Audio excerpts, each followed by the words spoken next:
What is the name of the phoenix in Harry Potter? Fawkes. How do you spell that?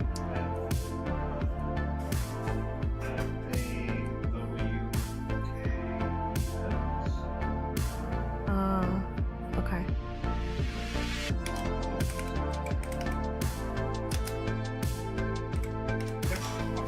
Yeah, I got it. Thanks.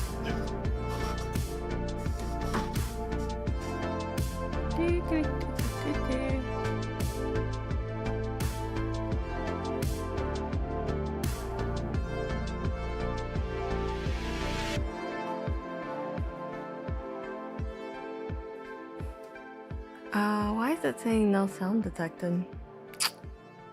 Oh well.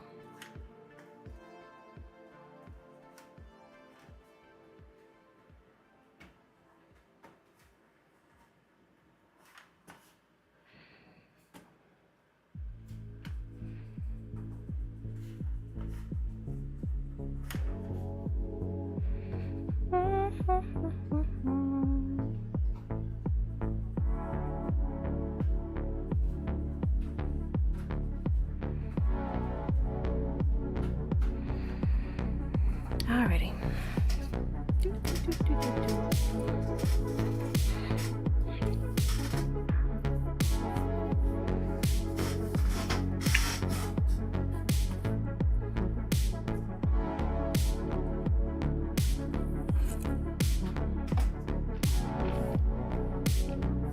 I think I'm only gonna work on the chair today.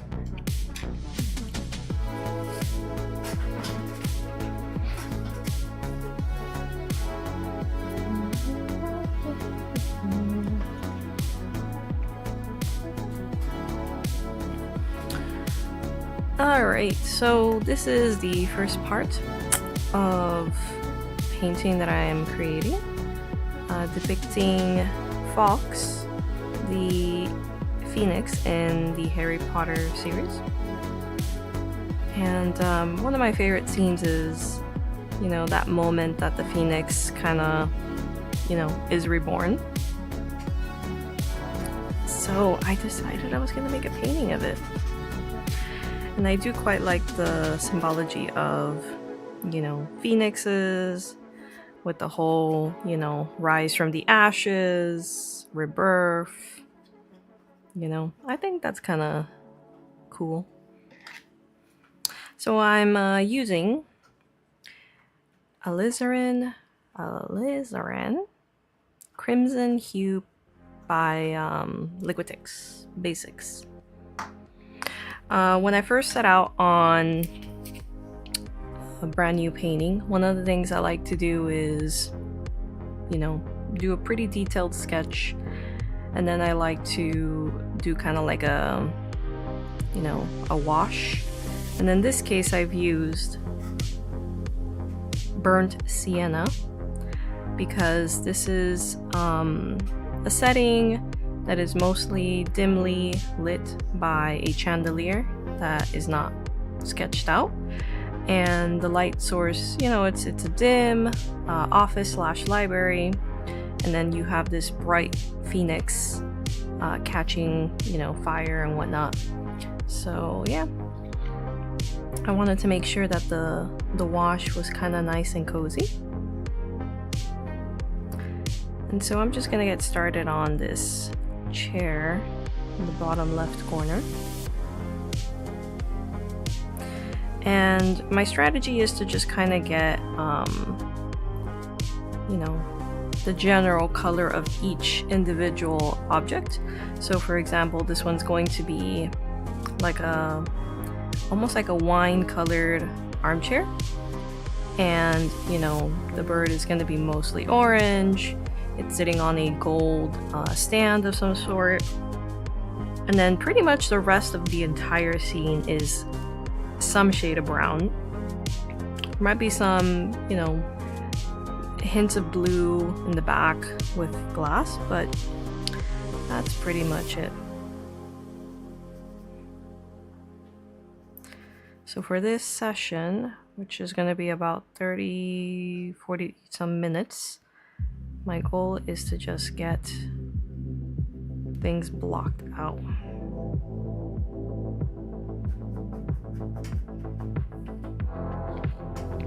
And I don't really mind that right now it's transparent. I, in fact, prefer that because I don't want my pencil sketch disappearing on me just quite yet.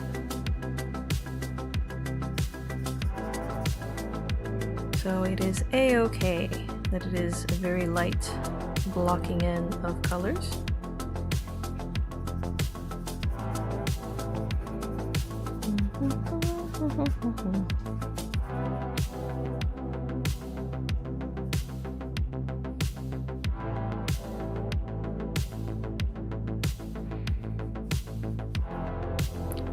It's been quite a minute since I've streamed.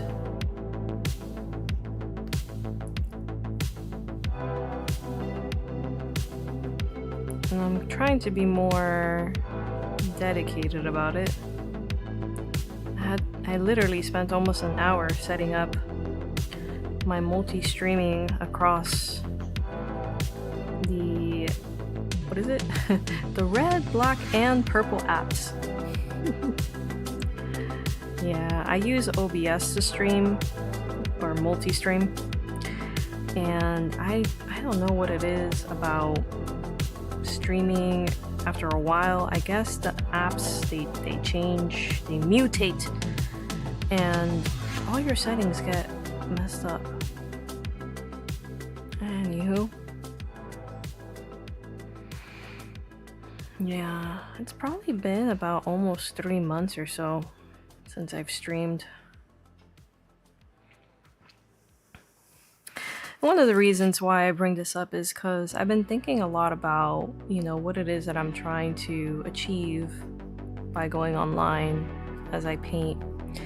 And eventually I would like to, you know, grow an audience and whatnot, an art business. But I feel like because of, you know, all the advancements in, and I hate to bring this up because it seems to be forever in the news, but you know, the legitimacy of art, the authenticity of it has kind of been challenged with the rise of AI. You know, that's, I mean, how do you really know that the art that you are seeing was actually created by a human? And you know, for some people this doesn't really matter, right? It's just a means to an end. You know, you want to create a logo, you know, you use that. And they see it as another tool, which unfortunately, you know, has consequences. But for others that do care about it, you know, the question becomes, well, how do you verify that art is authentic? Because, you know, online people are, oops. Oh no, I got paint on my phone. Darling, could you get me a wet wipe? I literally just got it on the cover. In order for me to film this angle, the phone is literally right here next to my face. I got it. Here, if you wanna hold the palette. I can't, oh my god, I can't believe it's, yep. It's acrylic for you. At least it's easy to wipe off when it's fresh. Okay, I think it's gone. Thank you, my love.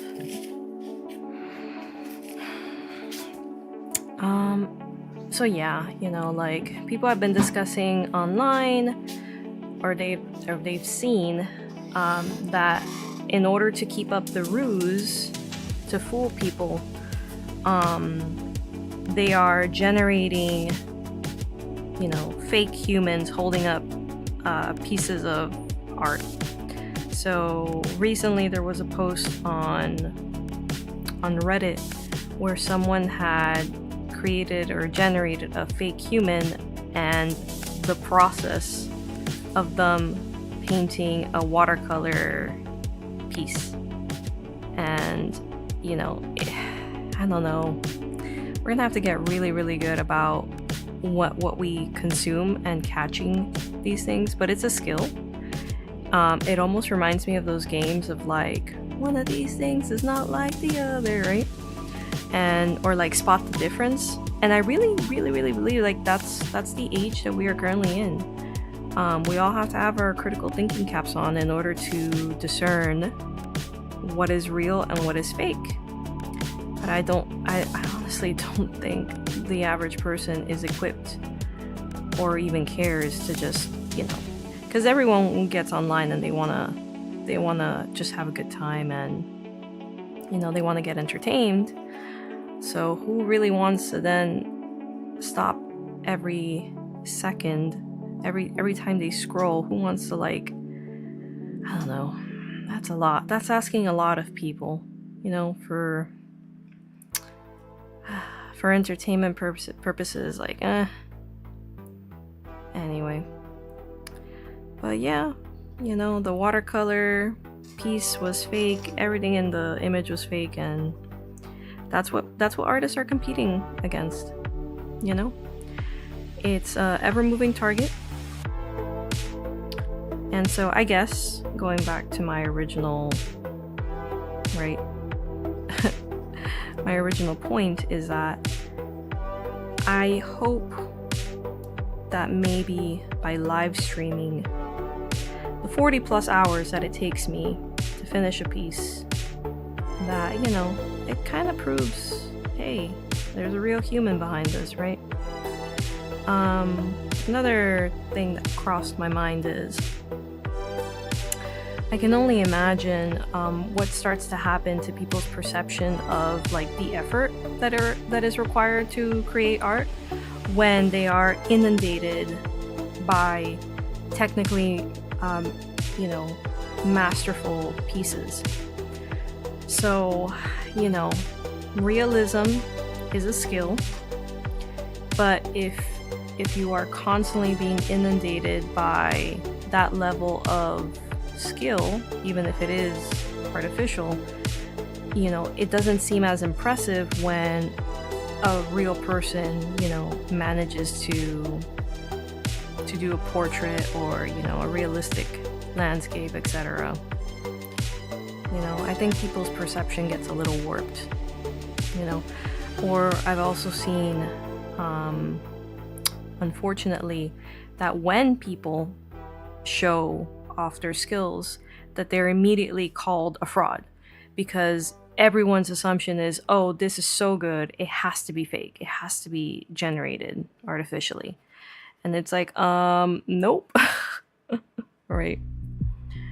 There are techniques and thousands of hours to build that level of detail. And just because you might not want to sit, you know, indoors drawing in your free time doesn't mean that, you know, it diminishes the effort that someone else has put into the craft, right? So a lot of very, very interesting conundrums, you know, in April of 2026.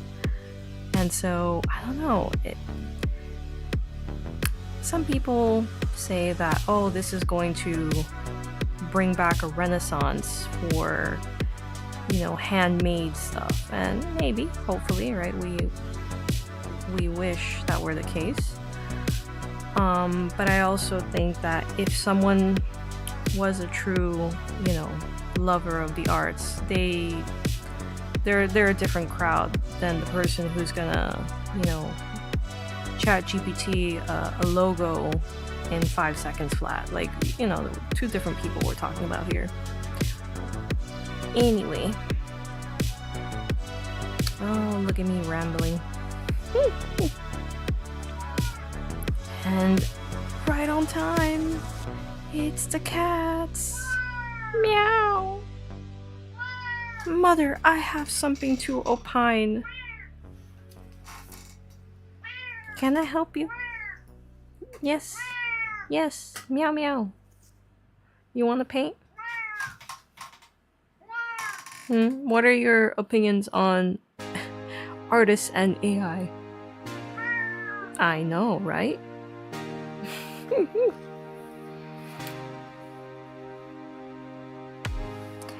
That is my cat Galileo.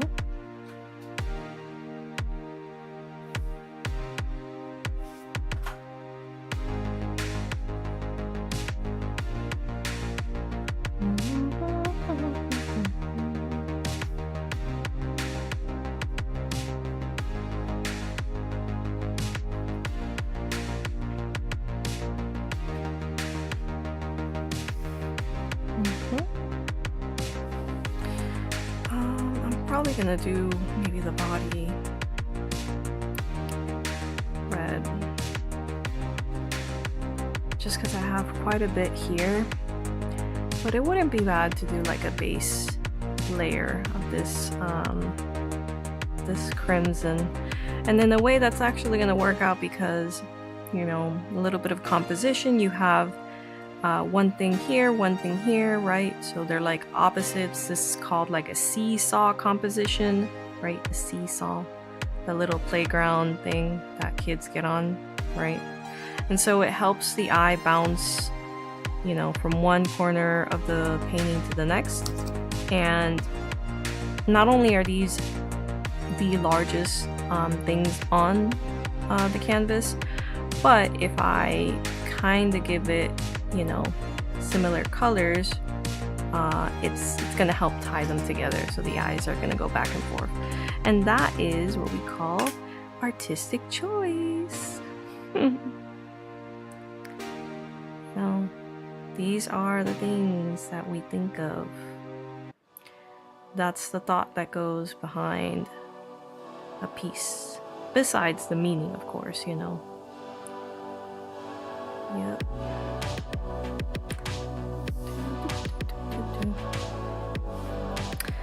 So yeah, anyway, you know, I hope one day to have a whole library of, I guess, you know, my pieces. And it's cool because, you know, I get to vlog about it, you know. One day, maybe when I'm old, this will still be floating around on the internet. So that would be nice.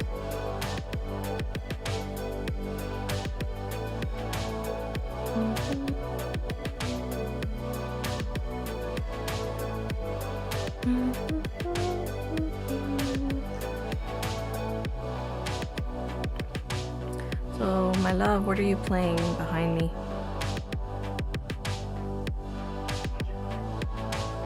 Oh, is that the one with the cats? What was the one with the cats called? Talomere.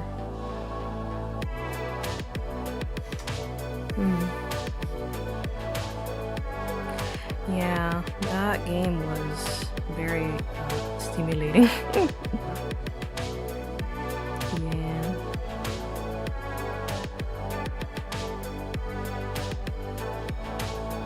More into like relaxing games. I need to play Infinity Niggy.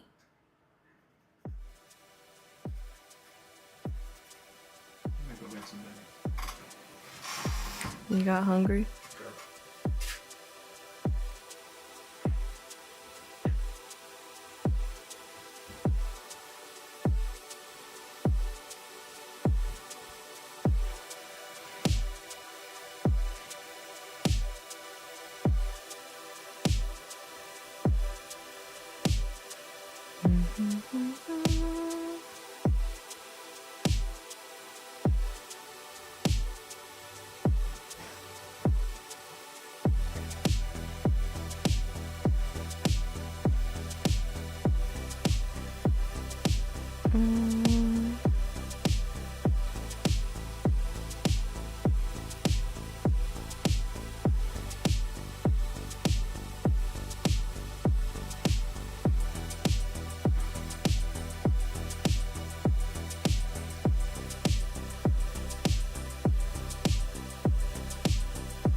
I'm looking forward to watching, I don't know if the new episode came out yet, but I can't wait to watch Witch Hat Atelier.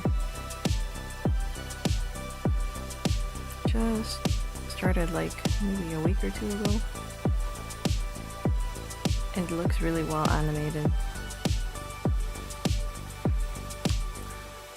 Let me spritz my canvas a little to keep the paint from drying out.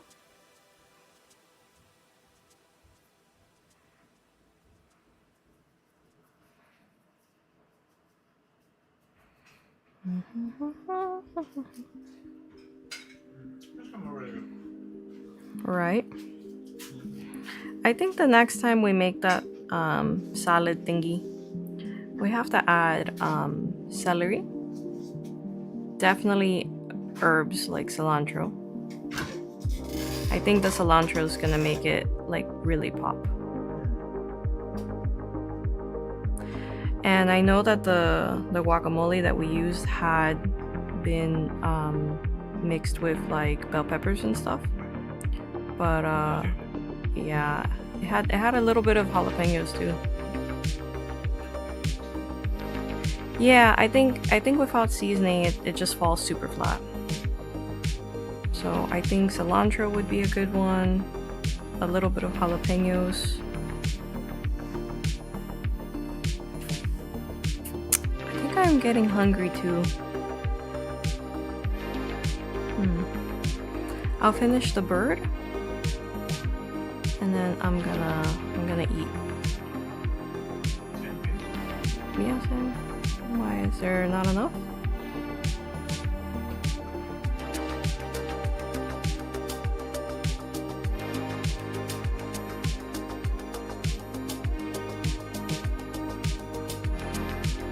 Yeah, when I saw the recipe online, I was like, oh, that looks so good.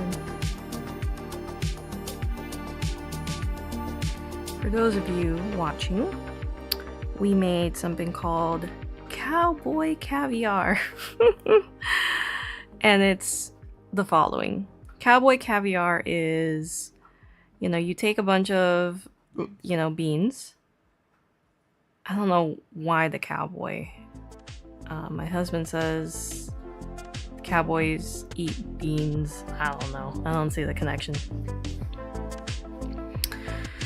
And so you take a bunch of beans, whatever you like. We used garbanzo, we used cannelli, and essentially bean trio, which is red beans, black beans, and I think also like more cannelli.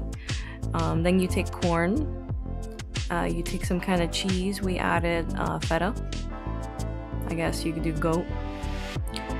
And we added cucumbers, we added avocado, which really was more like a pre-made guac mix. And that guac mix had it already had like its jalapeno, it had its spices. So we added guac, we added black pepper. What else did we add?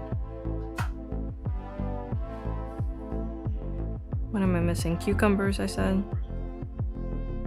Yeah, the cucumbers really gave it a nice crunch and freshness. So I'm thinking next time I'll also add celery to give it more of a crunch and a touch of greenery, plus cilantro. Because it also was supposed to have cilantro, but we didn't have any on hand.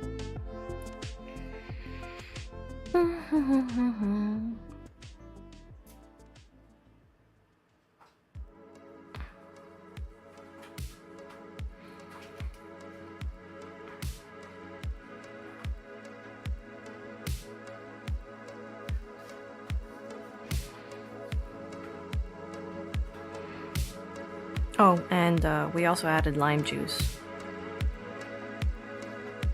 And it was delicious.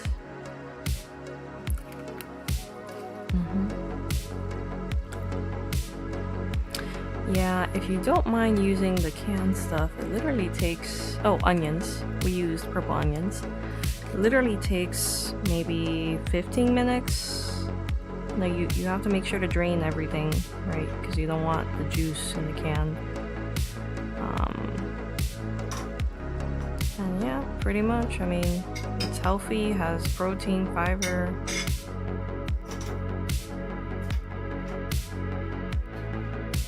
You know, you could also add chicken breast to it.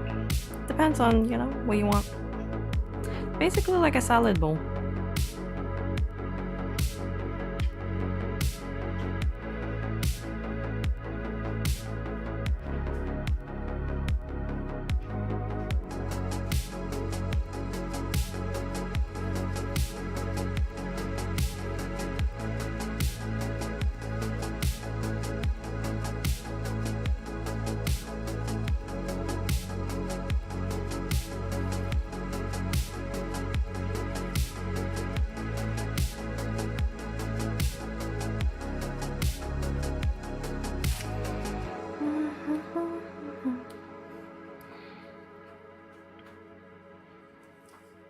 Let's see.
Yeah, I had a feeling that the paint was starting to dry at the metal part, but I got it in time.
Okay.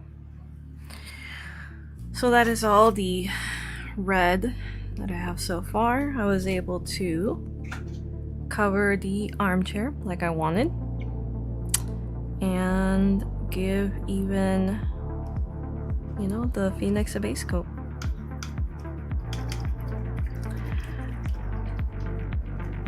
I'm kind of glad, even though it was just about a half-hour session, you know, I made progress. So, you know, sometimes you think that you need like 3 hours to like get stuff done, but hey, if you got 30 minutes, you got 30 minutes, right? Alright, everyone. Thank you, everyone, for stopping by to tune in. And I will be signing off to have my cowboy caviar. Woo! As always, yay, beans. As always, thank you and bye.